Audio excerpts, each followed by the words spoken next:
esports kind of draws in a crowd who are really just interested in watching people kick butt at video games, just like somebody might want to watch the best basketball player, the best football player, something like that. People are interested in gaming and they want to see it done well, and that's exciting for them.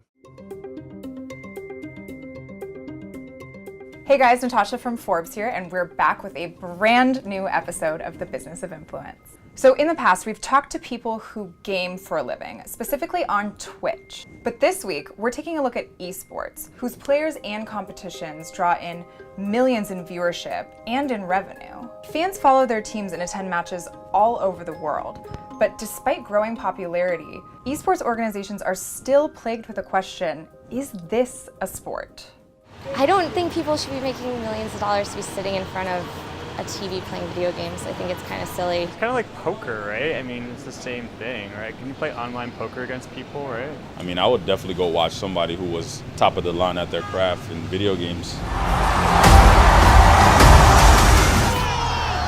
They are victorious! Esports is the umbrella term that refers to professional competitive video gaming. It's taking video games to a level of competition, tournaments, and it's basically a full-time job. Games that have the right qualities to be competitive, that have a history of professional players and storylines. If you've got a tournament for it and there's players playing it at a high level and people want to watch it, that's esports. In the last year alone in the United States, esports events have sold out. Key Arena, Staples Center, Madison Square Garden. Why would people travel to go to an esports event when you can just watch it for free online? I think it has to do with being in the environment, feeding off of the energy of thousands of other people who are just as excited for this event as you are. You know, kids these days are simply playing more games than they are playing sports, and they want to see the best in the world compete at something that they can relate to. Similar to why you would want to go to a concert instead of listening to music online. It's the energy, the fans, you get to meet other people who are into the same thing as you. There are just a lot of relationships and friendships that can be built through that. That's the game! TSN goes to full 5! Most popular esports are League of Legends, which is the most popular PC video game in the world. They have more than 100 million monthly active users. He gets the quadra kill! They did close to $2 billion in revenue last year on a free-to-play game.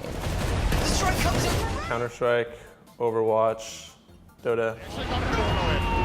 The one that sort of sticks out to me is BlizzCon. Welcome to BlizzCon! And for each of these games, you have your own competitive ecosystem, so they all have their own Super Bowl, if you will. For Dota 2, it's the international. The total prize pool of that event was $25 million, which is roughly twice as much as was given away on the PGA Championship occurring on the same weekend, so not bad. You could definitely say the sponsorship money is the biggest flow of money through esports right now. A lot of the sponsorships comes to the teams, and then that increases the player's salary, and the salary works with the sponsors as well. In more recent time, there has been more individual sponsors. It's hard for some people to wrap their heads around, but this is a nascent set of professional sports which are growing at an alarming rate. And with that comes jobs, some of which involve players, the superstars, making millions of dollars. For me and all my teammates, it's our full-time job. It pretty much consumes all of our lives. We barely have any free time to see friends, families, girlfriends. It's important to stay healthy, not just your mind, but also your body. Otherwise, you won't be able to play like 10, 14 hours a day. Sponsorships, prize money, media rights deals project that esports will make around $700 million in 2017 and is growing at roughly 30 to 40% year over year. So by 2020, we're looking at roughly $1.5 billion of revenue. They've done it. They are going to BlizzCon.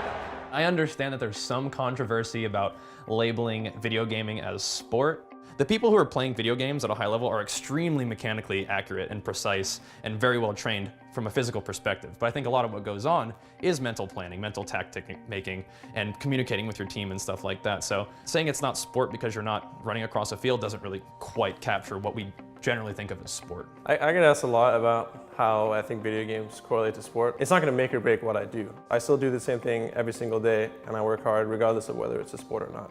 That's it for this episode. So who are your favorite esports players? Let us know in the comments below, and don't forget to check out next week's episode of The Business of Influence.